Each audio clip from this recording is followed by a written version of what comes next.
So I want to talk about the brain-gut axis. There is a direct communication between the brain and the gut, and they are in constant communication. The brain is constantly talking to your GI tract, and your GI tract is constantly talking to your brain.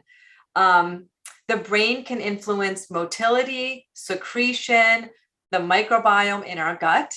And our gut can also influence our mood, our behavior, neurotransmitters, stress, and anxiety on our brain.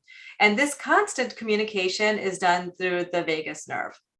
And so, many people actually refer to the gut as the second brain. Evolutionarily, the gut came first. So sometimes I like to think of the gut as really the first brain, because I really believe that disease processes and health medical conditions all arise from issues related to our GI tract and our gut. And we used to think that there was just a brain-gut axis and brain-gut connection, but we now know that there is a third part to this, and that is the microbiome. There's actually a gut-brain microbiome connection, and we'll talk about that. So have you ever experienced those butterflies in your stomach? Maybe you have a big presentation to give. Maybe you have a meeting with your boss. Maybe you're going on a first date, or you have something exciting happening. So we've all had that pit in our stomach, those butterflies in our stomach. And when you think about that, that's our gut telling us and signaling to us kind of what our emotions are and what's going on in our brain. And irritable bowel syndrome is really when that becomes super heightened and people actually have debilitating symptoms because of what's going on in their gut. So many of my patients will tell me that, maybe I just have a sensitive gut and it runs in my family. My mom has it, my sister has it, and I just have a sensitive gut. And, actually that is true with patients with IBS. Visceral hypersensitivity is a hallmark of IBS. Over 35% of patients have increased hypersensitivity. Now, this was a study done where they actually took rectal probes and they put it in people's rectums and they inserted the balloon with fluid and air. And they asked patients to tell them, okay, when do you start to experience discomfort? When do you experience pain? And what they found were that patients who had IBS were more likely to experience pain, sensitivity, discomfort at a much earlier threshold than patients who were otherwise healthy who did not have irritable bowel. So this was a study that really showed us that, again, it is not in your head. There is an issue that's going on with the nervous system and the GI tract, and people do have more sensation in the GI tract with IBS. This was a study done 2019. It was published in Gastroenterology, which is one of our top GI journals. And it was actually done by Dr. Simran, who also trained at University of North Carolina. And what they found was that visceral hypersensitivity, abnormal colonic transit, and psychological factors are all associated with IBS. So again, people have increased sensation.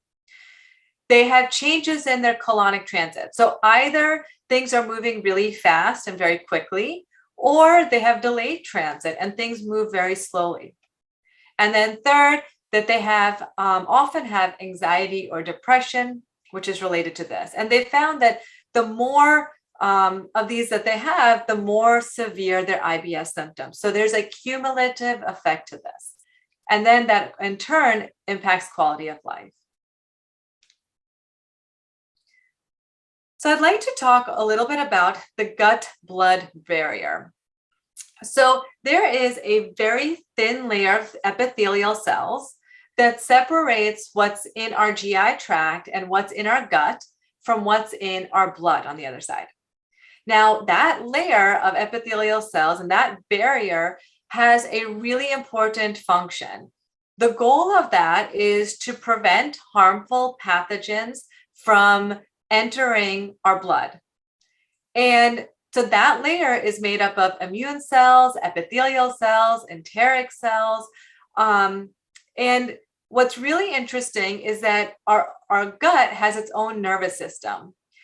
And there are over 500 enteric nerves in our GI tract. So 500 million nerves in our GI tract. So there's more nerves in our GI system than in our spinal cord.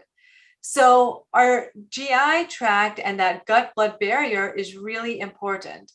When we have anything that affects our brain, any environmental issue, any stress, any early adverse events, any PTSD, that in our brain influences our GI tract through the hypothalamic pituitary axis and through our autonomic nervous system.